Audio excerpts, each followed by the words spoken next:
Je trouve ça une honte en tant que commerçant. Il y a 2 ans, on nous l'a retiré 1 mois. L'année dernière, 2 mois. Maintenant, 3 mois et demi. Il ne faut pas oublier que quand il y a eu les travaux, il y a quelques années, on a été 2 ans sans permis, sans marché, pardon, excusez-moi. Ça fait qu'on avait une perte de chiffre d'affaires extraordinaire. Et maintenant, on va se retrouver avec 3 mois et demi sans marché. Avec le commerce, pour moi, c'est une catastrophe. Franchement, c'est du n'importe quoi. Tout ça pour quelques animations qui sont sur la place. Et en plus, quand il y a des concerts, ça ne gêne pas du tout pour le marché.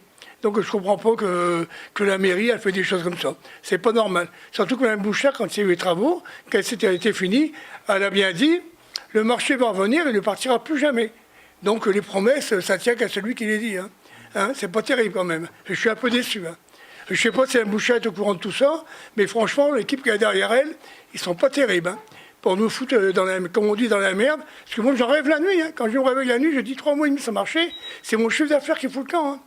Parce que le marché, même qu'il pleut puis qu'il crassine, les gens viennent quand même au marché, on travaille que le marché. C'est-à-dire qu'à une animation, un concert, s'il se met à pleuvoir, là, vous n'avez personne. Personne. Les dernières animations, ils ont mis un lampadaire sur la place. Chose qu'on n'a jamais vu allumer, puis un lampadaire l'été, ça ne sert à rien. Donc si pour mettre des âneries comme ça, c'est pas la peine. Autant qu'on nous laisse notre marché et qu'ils mettent les conneries qu'ils mettent autre part. C'est pas super bien parce qu'il y a des voitures qui passent, il n'y a pas de courant constamment, le marché est coupé en deux et les voitures passent. Moi je me suis déjà fait frôler les fesses par une voiture. C'est vrai que ça fait un ras-le-bol parce que on est toujours déplacé sans arrêt. On a été déplacé il y a 2 ans un mois, après l'année dernière 2 mois, cette année 3 mois et demi. Et pour certains commerçants, il y a le chiffre d'affaires qui dégringole aussi, donc c'est pas facile, surtout une si longue période.